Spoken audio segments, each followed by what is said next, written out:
আসসালামু আলাইকুম প্রিয় দর্শক, অন্য মঞ্চের আলাপচারিতায় আপনাদের সকলকে আমন্ত্রণ জানাই। আমেরিকার ট্যারিফের সূত্র ধরে ভারত আমেরিকা সম্পর্ক এখন সারা পৃথিবীর খুবই আলোচনার বিষয়। কারণ এই দুই ভদ্রলোক ট্রাম্প এবং মোদি পরস্পরকে বন্ধু টন্ধু বলে পরিচয় দিয়েছেন বহুদিন থেকে। প্রথমবার যখন ট্রাম্প প্রেসিডেন্ট হয়েছিলেন তখন মোদির সাথে তার দারুণ দারুণ বন্ধুত্ব দেখা গিয়েছিল অ্যাপারেন্টলি। এবার ট্রাম্প জিতে আসার পর একই রকম পরিস্থিতি কন্টিনিউ করবে বলে ধারণা করা গেলেও পরিস্থিতি সকল বন্ধুত্বের পর্যায়ে দূরেই থাকুক, স্বাভাবিকও নেই। বরং এটা মনে করা যৌক্তিক কারণ আছে। ট্রাম্প রীতিমতো ভারতকে এবং মোদিকে বেশ নাজেহাল করে ছাড়ছেন, এবং এটা প্রকাশ্যভাবে, এর মধ্যে কোনো গোপনীয়তার কিছু নেই। আমি সর্বশেষ আরও 25%, মানে 25% দিয়েছেন, এটাই মোদির মানিজ্যত চলে যাওয়ার মতো পরিস্থিতি। তার বন্ধু তাকে এই অঞ্চলে সবার চাইতে বেশি ট্যারিফ দিয়েছে, বাংলাদেশ 20%, পাকিস্তান 19%। আমি প্রিভিয়াসলি কত ছিল এটা যোগটোগ করছি না, আমি রিসেন্ট অবস্থা বোঝানোর জন্য বলছি। ভারতের এর আগে 16.5 বা 6% অলরেডি ট্যারিফ ছিল, হিসাবটা এটা মিলে করতে হবে। যাই হোক, ওইটা নিয়ে খুব বেশি দেখতে যাচ্ছি না। তো এই অঞ্চলে বাংলাদেশ, পাকিস্তান, শ্রীলঙ্কা সবগুলোর চাইতে ভারতের ট্যারিফ আগেই বেশি ছিল, পরে আরও 25% যোগ করা হলো 50%। সেটা হচ্ছে কেন আমরা প্রাথমিকভাবে কারণটা জানি, সেটা হলো ইন্ডিয়া রাশিয়ার কাছ থেকে যে তেল কিনছে সেই তেল কেনা কমানোর শর্ত দিয়েছিলেন ট্রাম্প। সেই শর্ত ভারত ঠিকমতো পালন করবে না, বা পালন করবে না এই ধরনের জবাব দিয়েছে। তার ফলশ্রুতিতে এটা হয়ে গেল। এখন এই আলাপটা করা দরকার, আসলে ট্রাম্প মোদির ওপরে এতটা ক্ষেপলেন কেন, কি কারণে এটা হলো, এবং এটার ইম্প্যাক্ট কি হতে পারে, বা এই ট্যারিফ যেটা 50%-এ আছে এটা শেষ পর্যন্ত থাকবে কিনা, এবং ভবিষ্যতে ট্রাম্প মোদি বা ট্রাম্পের সাথে আমেরিকার সাথে ইন্ডিয়ার সম্পর্ক কেমন যাবে, এটা নিয়ে কথা বলবো। আরও কয়েকটা ভিডিও হয়তো করবো। এই যে ইন্ডিয়ার উপর এই ট্যারিফ যেটা আছে এটা যদি কার্যকর থাকে, এমনকি 25%ও যদি কার্যকর থাকে, সেটা বাংলাদেশের জন্য সুফল বয়ে আনবে কিনা।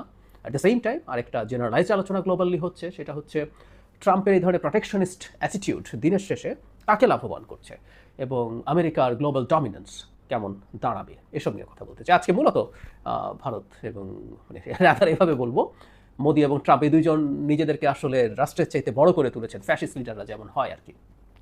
যাই হোক, এখন নানান জল্পনা কল্পনা আছে যে এই কাজটা করতে গেলেন কেন। প্রাথমিকভাবে যে সমালোচনা বা সমস্যা ছিল সেটা তো থাকেই। ট্রাম্প বন্ধু বন্ধু বলে বহুবার ইন্ডিয়াকে সমালোচনা করেছেন, কারণ ইন্ডিয়া পৃথিবীতে সবচেয়ে প্রোটেকশনিস্ট দেশগুলোর মধ্যে একটা। সে তার সব কিছু, মানে আমি তোমার কাছে সব নেব, আমি তোমাকে কিছু দেবো না। এটা শুধু ওখানে না, বাংলাদেশের সাথেও ট্রেডের ক্ষেত্রে আমরা দীর্ঘদিন থেকে একই অ্যাটিটিউড দেখেছি ইন্ডিয়ানদের। তারা মনে করে দুনিয়ার সবাই তাকে দিয়ে যেতে হবে, ও কাউকে দেবে না। যেটা হয়েছে সাম্প্রতিক সময়ে পণ্যের, মানে সেবার না, পণ্যের যে ট্রেড ডেফিসিট আছে, সেই ট্রেড ডেফিসিটের হিসাবটা এরকম, গ্রসলি বলছি, অ্যারাউন্ড $90 বিলিয়ন মতো এক্সপোর্ট করে ভারত, আর ভারত ইম্পোর্ট করে এই $42-43 বিলিয়ন মতো। তার মানে প্রায় অর্ধেক, মানে $45 বিলিয়ন অ্যারাউন্ড ট্রেড ডেফিসিট আছে। এটা একটা বড় অঙ্ক। এখন এই অঙ্কটা কমাতে পারতে হবে। এই কমানোর জন্য যেটা আমেরিকা বলে যে তুমি তোমার বাজার আমার জন্য উন্মুক্ত করতে হবে, so that I can export. এই গ্যাপটা কমানোর জন্য আমরা বাংলাদেশকে ধরে আলোচনা করে দেখিয়েছিলাম, বাংলাদেশ মূলত যে জিনিসগুলো সবচেয়ে বেশি ইম্পোর্ট করে সেগুলো আসলে খুব বেশি ইম্পোর্ট করার স্কোপ ছিল না, কারণ ওটাতে ট্যারিফ এমনিই ছিল না, তখন সরকারকে কিনতে হবে, এই পরিস্থিতি দাঁড়িয়েছে। আমরা 2-3 সপ্তাহ আগে এভাবে জেনেছিলাম যে আমেরিকার সাথে ইন্ডিয়ার যে আলোচনা, তাতে ইন্ডিয়ার ট্যারিফ খুব কমে আসবে, 11.5 মতো হবে। কিন্তু সেখানে যে প্রস্তাবটা দেওয়া হয়, আমি এটা একমত যে এটা ভারতের জন্য গ্রহণ করা অলমোস্ট ইম্পসিবল, কিন্তু ভারত অন্য কিছু করতে পারতাম, সেই জায়গায় আসবো। আমেরিকা চেয়েছিল ভারতের কৃষি এবং ডেইরি যে বাজার আছে তাতে তার অ্যাক্সেসটা বাড়ানোর জন্য। মানে ভারতের কৃষকদের বাজারটা, মানে কৃষকদের পেশা হিসেবে কৃষি বিরাট ব্যাপার, এবং বাংলাদেশের মতোই ওখানে বিরাট পার্সেন্টেজের কৃষক ওখানে এমপ্লয়েড হয়। সুতরাং এমন কোনো স্টেপ নেওয়া যেটা ভারতের কৃষক এবং কৃষিকে ক্ষতিগ্রস্ত করবে, একই সাথে তাদের ডেইরিতেও প্রচুর মানুষ ইনভলভড আছে, সেটাও যদি কোনো না কোনোভাবে চাপের মুখে পড়ে, তাদের ভোটের রাজনীতিতে এটা একটা ডিজাস্টার তৈরি করবে। সুতরাং ভারত এটা অ্যাফোর্ড করা ওয়াজ রিয়েলি ভেরি টাফ। আমরা একটা জিনিস জেনে রাখবো, আমেরিকা এগ্রিকালচার প্রোডাক্টসের প্রচুর সাবসিডি দেয়, ফলে আমেরিকার এগ্রিকালচারাল প্রোডাক্টস ভারতে আসলে খুবই সম্ভাবনা আছে ভারতীয় পণ্য মার খেয়ে যাবে। সুতরাং এটা অ্যাফোর্ড করা ইজ অলমোস্ট ইম্পসিবল মানি। কিন্তু ভারতেই এই আলাপ হচ্ছে, ভারতের ইকোনমিস্টরা এবং সিকিউরিটি অ্যানালিস্টরা একটা কথা বলছেন যে ভারত আরও অনেক জায়গায় ট্যারিফ এবং নন ট্যারিফ ব্যারিয়ার বসিয়ে রেখেছে, আমেরিকান পণ্যকে আসলে ছাড় দিতে হবে তাদের। এখন নন ট্যারিফ ব্যারিয়ার বা ট্যারিফ ব্যারিয়ারও যদি সরিয়ে ফেলে, অনেকগুলো ইন্ডাস্ট্রি আছে যেগুলোতে আমেরিকার পণ্য আসলেও খুব বেশি ক্ষতি হয়েছিল না, কারণ আমেরিকার পণ্য মানে তার ট্যারিফ কমানোর পরও যতটুকু অ্যাক্সেস পাবে তাতে তার যে দাম দাঁড়াবে, ধরলাম অটোমোবাইলস, ওতে যত দাম দাঁড়াবে সেটা ভারতীয় যে পণ্য আছে, ভারতীয় যে অটোমেকার্স আছে তার চাইতে তারপরও অনেক বেশি থাকবে। সেই কারণে একেবারে ভারতীয় বাজার বা ইন্ডাস্ট্রি ধ্বংস হয়ে যাবে তা না, হ্যাঁ ওদের বাজার খানিকটা তো বাড়বেই, কিন্তু এইটুকুও ভারত করতে চাইছে না। সে মনে করেছিল যে তার বাজারটা এত বড়, তার এখানকার পরিস্থিতিটা এতটাই তার অনুকূলে আছে, বা মোদির সাথে ট্রাম্পের যে বন্ধুত্ব আছে সো কল্ড, সেটা এখানে রোল প্লে করতে পারবে, ডিসাইসিভ। আমাদের বন্ধুত্বের কথা নিশ্চয়ই মনে আছে, একটু আগেই বলা দরকার ছিল, যোগ করব। ট্রাম্প যখন আগের বার প্রেসিডেন্ট ছিলেন তখন রীতিমতো মোদি একজন প্রেসিডেন্টের পক্ষে ক্যাম্পেইন করেছেন, মানে আগামীবার ট্রাম্প সরকার, এরকম স্লোগান দিয়েছিলেন তিনি ভারতীয় ডায়াসপোরাদেরকে রেখে। আবার মোদিকে তিনি ডেকে এনেছিলেন আহমেদাবাদে, এক বিরাট সম্বর্ধনার আয়োজন করেছিলেন মোদিকে নিয়ে, এবং মোদিও ট্রাম্পও মোদিকে এক ধরনের ব্ল্যাঙ্ক চেক দিচ্ছিলেন। তিনি যখন ভারত সফর করেন তখন দিল্লিতে সিটিজেনশিপ অ্যামেন্ডমেন্ট যে অ্যাক্ট ছিল সেটা নিয়ে দিল্লি খুবই অশান্ত ছিল, প্রায় রায়টের পরিস্থিতি ছিল, প্রচুর মুসলিমের উপর অত্যাচার হচ্ছিল, হত্যা হচ্ছিল। ট্রাম্প তো শব্দ করেননি।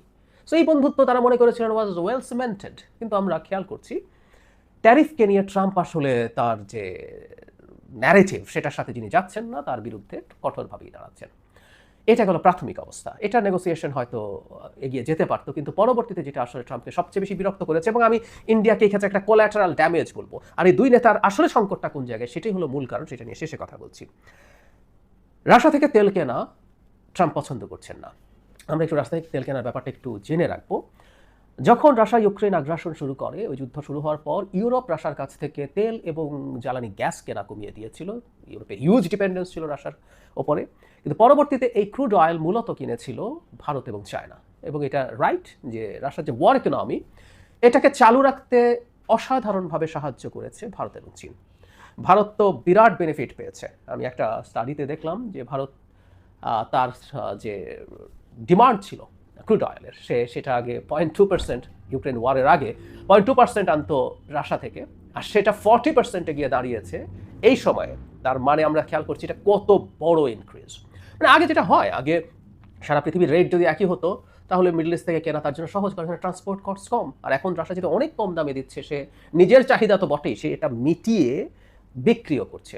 এখানে একটা জিনিস একটু জেনে রাখা দরকার, যে ইন্ডিয়া এই কাজটা করছে এটা জেনে শুনেও খুব কঠোর পদক্ষেপ ইন্ডিয়ার বিরুদ্ধে বাইডেন অ্যাডমিনিস্ট্রেশন নেয়নি, কারণ তারা চেয়েছিল আসলে এই কাজটা মোটামুটি লুকোছাপার মধ্যে চলতে থাকুক। না হয় রাশিয়ান তেল যদি পৃথিবীতে আসা বন্ধ হয়ে যায়, তাতে সাপ্লাইজনিত যে সংকট হবে, তাতে তেলের দাম অনেক বেড়ে যেতে পারে। সেই দাম বেড়ে যাওয়া, বাইডেনের মিড টার্ম ইলেকশনস ছিল, বা তার পরবর্তী যেসব মানে ভোটের ক্ষেত্রে সমস্যা, বা গ্লোবালি একটা ক্রাইসিস তৈরি করতো। সো উপরে উপরে কিছু রেটরিক ইন্ডিয়ার প্রতি তখনও ছিল, যে তুমি কেন কিনছো, তোমার কেনা উচিত না। কিন্তু USA was not that tough, specially Biden administration. এখন ট্রাম্পের খেপে যাওয়ার কারণ কি? ট্রাম্পও খুশি হতেন না, কিন্তু সাম্প্রতিক সময় যেটা হয়েছে, ট্রাম্প ভেবেছিলেন, তিনি নির্বাচনের আগে বলছিলেন তিনি ক্ষমতা নেওয়ার পর 24 ঘন্টার মধ্যে ইউক্রেন রাশিয়া যুদ্ধ বন্ধ করবেন। তিনি পুতিনকে নানান কিছু বলছেন, এবং আসার পর বুঝতে পারলেন ট্রাম্পের, মানে আমরা কথ্য ভাষায় বলি না, কয়েকবার জন্ম নিতে হবে একটা পুতিন হয়ে উঠতে, সত্যি তাই। তো উনি এসে দেখলেন হাড়ে হাড়ে পুতিন আদতে তার সাথে একটা খাতিরের ভাব দেখিয়েছে, কিন্তু পুতিনের সুনির্দিষ্ট কতগুলো চাওয়া আছে, সেগুলো যদি ফুলফিলড না হয় তার মতো করে, এবং পুতিন এখন একটা ফেভারেবল কন্ডিশনে যেহেতু আছেন, তিনি এটা মেনে নেবেন না। ফলে ট্রাম্পের ডিল মেকার, যুদ্ধের ক্ষেত্রে তিনি যুদ্ধ বন্ধ করে দিতে পারেন সেই পরিস্থিতি আর পেরে উঠলেন না। যেহেতু উঠলেন না, উনি এখন পুতিনের উপরে ক্ষুব্ধ। আমাদের মনে আছে নিশ্চয়ই উনি নিউক্লিয়ার সাবমেরিন রাশিয়ার কাছে পাঠাতে বলেছিলেন। মানে এটাও যে কত স্টুপিডিটি, এই লোকটা জানে না। মানে আমেরিকার যে নিউক্লিয়ার সাবমেরিনগুলো আছে, বলা হয় যে এইসব দেশগুলোর সবচেয়ে গুরুত্বপূর্ণ প্ল্যাটফর্ম এটা, কারণ এটা তার মাটিতে থাকে না, এটা অন্য জায়গায় থাকে। চোখ বন্ধ করে আমরা বলতে পারেন তার নিউক্লিয়ার ডেটারেন্সের একটা অংশের ডিপ্লয়মেন্ট রাশিয়াকে টার্গেট করে অলরেডি আছে। But the guy is so stupid, বা উনি এত পপুলিস্ট, এত ডেমাগগ, উনি হাততালি পাওয়ার জন্য এটা বলছেন যে এই আমার নিউক্লিয়ার সাবমেরিন পাঠাচ্ছি তোমার ওখানে, মেদভেদেবের একটা মন্তব্যের জবাবে। যাই হোক, যেটা বলছিলাম, এখন এতটাই ক্ষুব্ধ হয়ে গেছেন, এখন আসলে তিনি চিন্তা করছেন কিভাবে রেস্ট্রিক্ট করা যায়, এবং যেহেতু ইন্ডিয়া তেল কিনছে, ইন্ডিয়ার উপরে চাপ দাও। এখন ইন্ডিয়া সমস্যা যেটা করেছে, মানে ইন্ডিয়া তো চায়না হয় নাই, ইন্ডিয়া এখন পাল্টা জবাব দেওয়া শুরু করলো। এখানে আসলে সংকটটা আছে, মোদিরও পার্সোনালিটির কালচার একটা প্যাটার্ন আছে, যেটা মোদি ট্রাম্পের সাথে পুরোপুরি মিলে যায়। এটাই আসলে মূল কারণ বলে আমার ইন্টারপ্রিটেশন। তো ইন্ডিয়া করলোকে জবাব দিতে শুরু করলো, যে তুমি ও তো অনেক কিছু কেন রাশিয়ার কাছ থেকে, ইউরোপও কেনে, ইন্ডিয়া যত ব্যবসা করে ইউরোপ টোটালি তার চেয়ে বেশি ব্যবসা করে, তুমি আরও বেশি ইম্পোর্ট করো, বা চায়না আরও বেশি তেল কেনে, তো তাহলে তুমি চায়নার বিরুদ্ধে করছো কেন? আমরা জানি চায়নার উপরে যে টোটাল ট্যারিফ ইন্ডিয়া এটা অনেক সফট। সো ইন্ডিয়া এইসব যৌক্তিক কথা বলতে গেছে, হাস্যকর, মানে ইন্টারন্যাশনাল রিলেশনসে যৌক্তিক কথা বা যুক্তি দেখানো হাস্যকর, এটা ইন্ডিয়াও জানার কথা। ইন্ডিয়াও এটা করবে না, আমরাও করে, কেউ করে না পৃথিবীতে। ঠিক একদম নিয়ম ধরে, যুক্তি দিয়ে, এথিক্স দিয়ে ইন্টারন্যাশনাল রিলেশনস চলে না।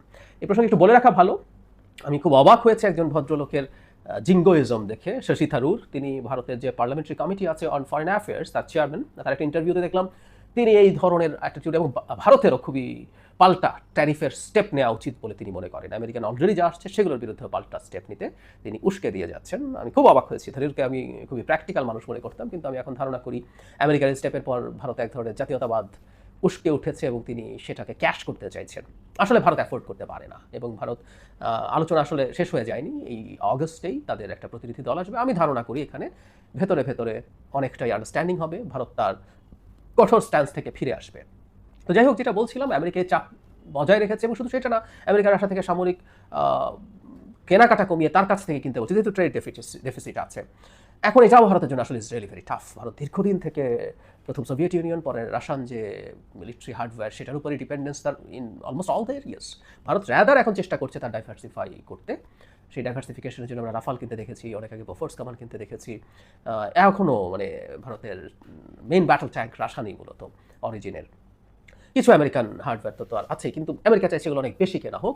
ভারত হয়তো আস্তে আস্তে কিনবে, কিন্তু ভারতের জন্য রাশিয়ার সাথে মুহূর্তেই এই সমস্যায় ঢুকে পড়া খুবই কঠিন। কারণ মিলিটারি হার্ডওয়্যারের যদি নতুন করে নাও কেনে, এক্সিস্টিং যেগুলো আছে সেগুলো স্পেয়ার্স এবং পার্টসগুলো তো আসলে রাশিয়া থেকে সাপ্লাই লাগবেই। ভারত চাইলে রাশিয়ার সাথে আসলে খুব কঠিন অবস্থায় চলে যেতে পারবে না। এটা ফ্যাক্ট, ভারত তেল কম কিনতে পারতো, কিন্তু ভারত দুর্দান্ত ব্যবসা করেছে। এক তো সাথে নিজের দেশে তেলের দামটাকে ঠিক রাখতে পেরেছে, প্লাস সে এই যে তেল এনে সেটা রিফাইন করে সারা পৃথিবীতে বেচে অনেক ব্যবসা করেছে। এখন ভারত যেটা দেখানোর চেষ্টা করছে যে তারও তো একটা স্ট্র্যাটেজিক অটোনমি থাকতে হবে, সে একটা সুপার পাওয়ার। ভারত নিজেকে সুপার পাওয়ার হিসেবে পোর্ট্রে করতে চেষ্টা করে, এবং জিডিপি টোটাল মানে ভারত এখন খুবই বড় economy. If I am not wrong, it's third বা ফোর্থ, থার্ডই সম্ভবত। আর তো যদি তাই হয়ে থাকে, সে মনে করে যে তার এই লেভারেজ থাকা দরকার আছে, সে তার জনগণের স্বার্থের জন্য কাজ করতে চায়। কিন্তু দিনের শেষে ট্রাম্প আসলে এটা পছন্দ করেনি, কারণ ট্রাম্প আর মোদির এবার মূল জায়গাটায় আসি। ক্ল্যাশ হয়েছে দুজন একই রকম ব্যক্তি, দুজনেই দেখাতে চায় সে বিরাট শক্তিশালী, সে যা বলে সেটা করে।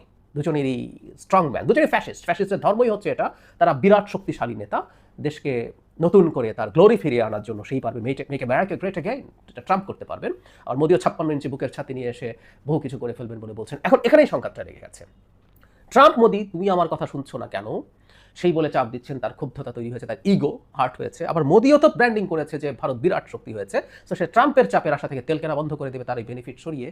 এই জিনিসটাই সংঘাতের জায়গা হয়ে দাঁড়িয়েছে। শুধু সেটা না, মোদির ইগোতে ট্রাম্প আরও আঘাত দিয়েছেন, আবারও ট্রাম্পটা নিজের ইগো স্যাটিসফাই করার জন্য। তিনি যখন ভারত পাকিস্তানের সংঘর্ষ হয় সেটা থামার পর ট্রাম্প প্রকাশ্যে এটার ক্রেডিট ক্লেম করেছেন। সবাই জানার আগে ট্রাম্প টুইট করে দিয়েছেন যে এটা আলোচনা সাকসেসফুল, এটা বন্ধ হতে যাচ্ছে। ভারত ট্রেডিশনালি কেউ তাদের এই ক্ষেত্রে আলোচনা করে এটা অ্যাকসেপ্ট করতে প্রস্তুত না। আর এখন মোদির ভারত তো বিরাট সুপার পাওয়ারের ইমেজ ধরার চেষ্টা করে। এখানে আমেরিকার চাপে তাকে বা মধ্যস্থতায় তাকে যুদ্ধ বন্ধ করতেছে বা সংঘর্ষ বন্ধ করতে হচ্ছে, তাদের খুবই ইগোতে লেগেছে। সেটাকে আবার অস্বীকার করার চেষ্টা করেছে। এই যে অস্বীকার করার চেষ্টা করেছে, এটাও ট্রাম্পের আবার ইগোতে পাল্টা আঘাত করবে। শুধু সেটাই না, ট্রাম্প ভারতের ইগোতে আঘাত করার মতো আরও কাজ করেছে পাকিস্তানের সাথে তার সম্পর্ক উন্নয়ন করার জন্য। আমরা ইতিহাসে প্রথমবার পাকিস্তানের কোনো একজন মিলিটারি চিফকে আমেরিকার একজন প্রেসিডেন্ট ডেকেছেন, তার সাথে দ্বিপক্ষীয় বৈঠক করেছেন এবং তার সাথে লাঞ্চ বা ডিনার করেছেন। এটা ইতিহাসে নজিরবিহীন, আর কোনোদিন হয় নাই। শুধু তাই না, তেল প্রসঙ্গে ভারতকে খোঁচাও দিয়েছেন তিনি। পাকিস্তানে একটা খুব বড় অয়েল রিজার্ভ আবিষ্কৃত হয়েছে, বলা হচ্ছে সেখানে আমেরিকা কাজ করবে, এবং খোঁচা দিয়ে বলছে ভারত ভবিষ্যতে পাকিস্তানের কাছ থেকে তেল কিনতে পারে তার যদি তেল লাগে। সো এই ধরনের চাপ বা আঘাত মোদির জন্য, তার যে রাজনীতি, তার যে ব্র্যান্ডিং, সেই ব্র্যান্ডিং থেকে উঠে আসা তার জন্য কঠিন। এই হচ্ছে এখন মূল সংকটের জায়গা। কিন্তু আমি মনে করি দ্য লং রান এটা কমে আসবে অনেকটা। ভারত সম্ভবত যে বাণিজ্য ডেলিগেশন আসছে তার কাছে সে ভেতরে স্বীকার করবে যে আমি তেল কেনা কমিয়ে দেবো, আমি এই একটা টাইম লাইন দেবে যাতে ট্যারিফ কমে আসে। কারণ ট্যারিফ ডিজাস্টার তৈরি করছে। আমরা এর মধ্যে দেখেছি, আমি আলাদা আলোচনা করবো বাংলাদেশের সাথে। ভারতে অলরেডি গ্লোবাল যে টপ গার্মেন্ট বায়াররা আছে, তারা তাদের অর্ডার ক্যান্সেল করছে। মানে 50-র সাথে আরও 66% ট্যারিফ, আর আমাদের হলো 20-এর সাথে 36। তো এটা তো আসলে কোনোভাবেই তুলনীয় হতে পারে না। এটা বিরাট ডিজাস্টার তৈরি করবে ভারতের ইকোনমির জন্য। শুধু এখানে আরও বিভিন্ন জায়গায় বলা হচ্ছে এই ট্যারিফ যদি বলবৎ থাকে তাহলে ভারতের টোটাল জিডিপি 2% মতো কমে যাবে। তার মানে ইটস এ হিউজ ব্লো। তো সেটা আসলে দিনের শেষে ভারত মনে হয় না অ্যাফোর্ড করবে। আর ভারত খুব বেশি চায়নার মতো তার শক্তি অর্জন করে নাই, সুতরাং সে রিটেলিয়েটারি কিছু করবে। রেসিপ্রোকাল ট্যারিফ, আমি খুব অবাক হচ্ছি শশী থারুর রেসিপ্রোকাল ট্যারিফ বলছে। সো তো আমেরিকা তুমি দিয়েছো, আমি রেসিপ্রোকাল ট্যারিফের জন্য আমি আমার জায়গা থেকে দেবো না। সরি, ভারত ওই জায়গার আশপাশেও নাই, কোনোভাবেই নাই। এবং চায়নার ক্ষেত্রে চায়নার আসলে সেই শক্তি আছে, তাই ট্রাম্প সব পাগলামির পরও চায়নার সাথে এই পাগলামিটা করতে চায় নাই। তো আমরা এটুকু ধারণা করে ফেলতে পারি এটা মোটামুটি কমে যাবে। এটা এই জায়গায় থাকার কারণ নেই। ভারত শুধুমাত্র রাশিয়ার তেল না কেনা না, ভারত তার এই 25% ট্যারিফের ওপরও কাজ করবে। সে তার বাজারের আরও বেশ কিছু জায়গা আমেরিকার জন্য সম্ভবত খুলে দেবে, অথবা ওই যে রাষ্ট্রীয়ভাবে কেনাকাটা, সে বাংলাদেশ যেমন করেছে, সে বিমান কিনতে পারে, সে বোয়িং থেকে বিমান কিনতে পারে, সে অস্ত্র কেনা বাড়াবে। ভারত এমনি তার পলিসি অনুসারেই তার হার্ডওয়্যারের ডাইভার্সিফিকেশনের দিকে যাচ্ছে, তো সেটা সে করার চেষ্টা করতে পারে। এগুলো করবে এবং আমি ধারণা করি এটা কমে আসবে। কিন্তু এটা খুবই ফানি একটা কেস, ইন্টারেস্টিং একটা কেস হলো দুজন ফ্যাসিস্ট ইগোয়েস্টিক হয়, এটা বাই ডিফল্ট। তারা নার্সিসিস্ট হয়, ইগোয়েস্টিক হয়, নার্সিসিস্ট হলেই ইগোয়েস্টিক